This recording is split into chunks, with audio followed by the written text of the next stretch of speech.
بسم اللہ الرحمن الرحیم۔ السلام علیکم۔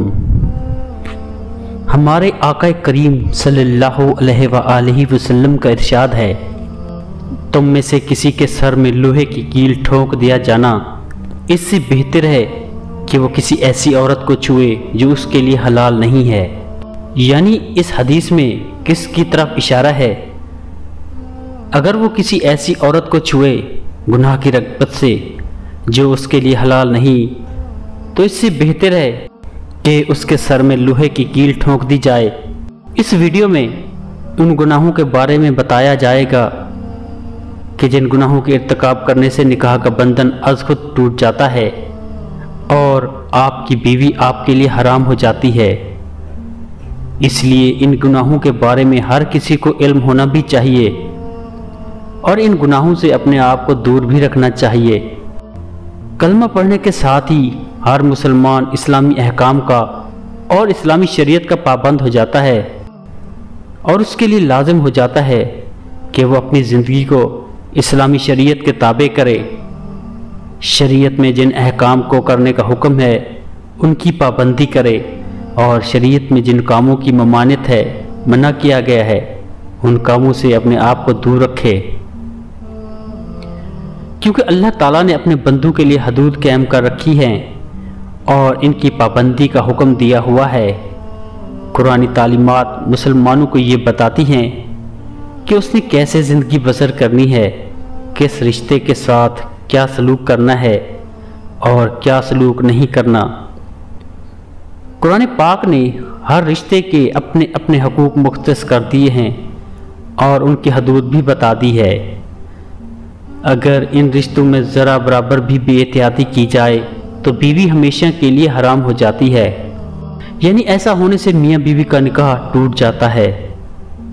اس میں سب سے پہلی بات مذہب کے حوالے سے ہے کہ اگر میاں بیوی میں سے کوئی ایک فریق نعوذ باللہ دین اسلام کو چھوڑ کر کوئی دوسرا اختیار کر لے تو نکاح ٹوٹ جاتا ہے اور میاں بیوی کا رشتہ ختم ہو جاتا ہے۔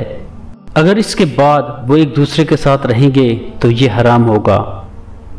اس طرح سے رشتوں کے حوالے سے جب بیٹا 7 سال سے اوپر کا ہو جائے تو اس کو چاہیے کہ وہ ماں کے ساتھ نہ سوئے، اور اس طرح بیٹی جب 7 سال سے اوپر کی ہو جائے تو وہ اپنے باپ کے ساتھ ہرگز نہ سوئے۔ یہ شرعی حکم ہے، اس لیے اس کی پابندی بہت ضروری ہے۔ شریعت نے یہ احکام اس لیے نافذ کیے ہیں کہ اگر ان احکام کی پاسداری نہ کی گئی تو ان کا نتیجہ بڑا خطرناک ہے۔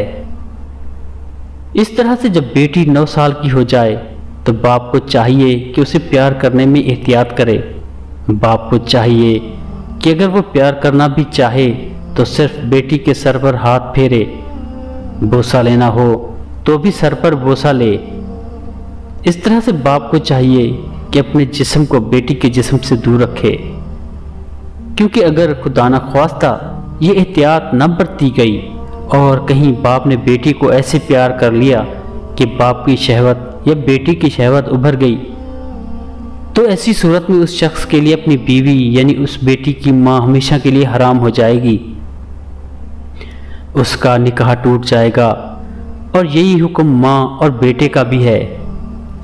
اس لیے ہماری اپنی بہنوں سے گزارش ہے کہ وہ اپنے بیٹوں سے پیار کرنے میں احتیاط برتیں، احکام شریعت کے مطابق ان کے اپنے بستر سے اور اس طرح سے بہنوں کے بستر سے دور کریں۔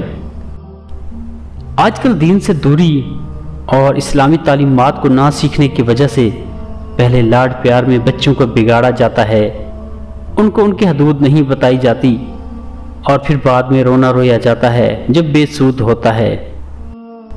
اس لیے ضروری ہے کہ بیٹے کو 7 سال سے اوپر ہونے پر باپ کے ساتھ تو سلایا جا سکتا ہے، لیکن ماں اپنے پاس نہ سلائے، اور بیٹی ماں کے ساتھ تو سو سکتی ہے لیکن باپ کے ساتھ نہ سوئے۔ آج کل رشتوں میں پہلے تو بے تکلفیاں اختیار کی جاتی ہیں اور ان بے تکلفیوں کو برا نہیں جانا جاتا، جو بعد میں اس حد تک چلے جاتے ہیں کہ پھر مولوی اور مفتی حضرات کے پیچھے گھومتے پھرتے ہیں کہ ایسی صورت ہو گئی، اب کیا کریں، کوئی راستہ نکالیں۔ خدا را احکام شریعت کو سیکھیں، ان کو وقت دیں، ان کے مطابق زندگی گزاریں تاکہ ہمارے گھروں میں کوئی ایسی نوبت نہ آئے۔ شریعت نے اس لیے یہ احکام صادر کیے ہیں کہ دو مخالف جنس ایک جگہ اکٹھے نہ رہیں، کیونکہ جب دو مخالف جنس ایک جگہ اکٹھے ہوتے ہیں تو تیسرا شیطان ہوتا ہے۔ شیطان پھر ان کے درمیان وسوسہ ڈال دیتا ہے، کیونکہ اس کا کام ہی گمراہی کی طرف لے کر جانا ہے۔ لہٰذا شیطان کے چنگل سے بچنے کے لیے ضروری ہے کہ ہم اپنے آپ کو ایسے حالات و واقعات سے بچائیں جس میں شیطان ہم پر حاوی ہو سکتا ہے۔ ایک اور رشتہ جس میں احتیاط کی ضرورت ہے وہ ہے ساس اور داماد کا۔ نکاح کے بعد بیوی کی ماں کو بھی ویسے ہی سمجھا جائے جیسے اپنی ماں کو سمجھا جاتا ہے، اور مردوں کو چاہیے کہ وہ اپنی بیوی کے رشتہ داروں کو اچھا سلوک رکھے، جیسا کہ اس کی بیوی اپنے والدین کا احترام کرتی ہے ویسا ہی برتاؤ وہ بھی اپنی بیوی کے والدین کے ساتھ رہے۔ داماد کو چاہیے کہ جو حد شریعت نے طے کی ہے ان حدود کی پاسداری کرے، کیونکہ نکاح صرف بیوی کے ساتھ ہوتا ہے اور اس کی زوجیت کے لیے صرف اس کی بیوی حلال ہوتی ہے۔ لہٰذا باقی رشتوں کے ساتھ برتاؤ میں ایک مرد کو بڑے احتیاط کی ضرورت ہوتی ہے۔ اگر خدا نخواستہ داماد اور ساس میں کوئی ایسا معاملہ چل پڑے جس کی وجہ سے ان کے تعلقات میں بدنیتی شامل ہو گئی اور ایک دوسرے سے اس طرح سے قریب ہو گئے جس میں شہوت کا عمل دخل ہو، تو اس مرد کے لیے اس کی بیوی اس کے لیے ہمیشہ کے لیے حرام ہو جائے گی۔ اس طرح سسر اور بہو کا بھی رشتہ ہے جس میں احتیاط برتنا ضروری ہے۔ یہ سب رشتے ایسے ہیں جو کہ ہیں تو محرم لیکن ان کی حدود ہیں۔ اب سسر کے لیے حکم ہے کہ بہو کو اپنی بیٹی جیسا سمجھے، اس کو بیٹی کا درجہ دے۔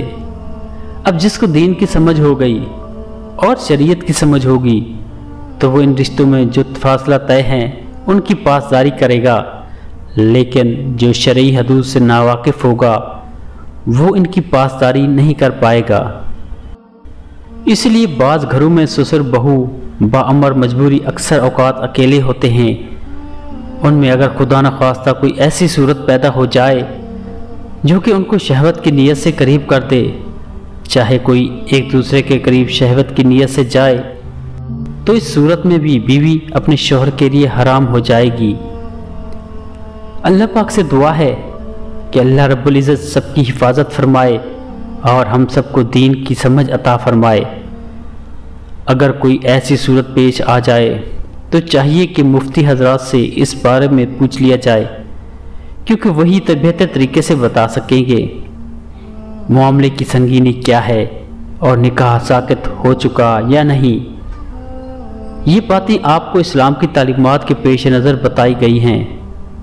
اگر کوئی ان کو تنگ نظری کہے تو یہ اس کا قصور ہے، کیونکہ ہم دنیا داری میں اس قدر ڈوب چکے ہیں کہ ایسی باتیں ہمیں تنگ نظری محسوس ہوتی ہیں۔ اللہ ہم سب کا حامی و ناصر ہو، آمین۔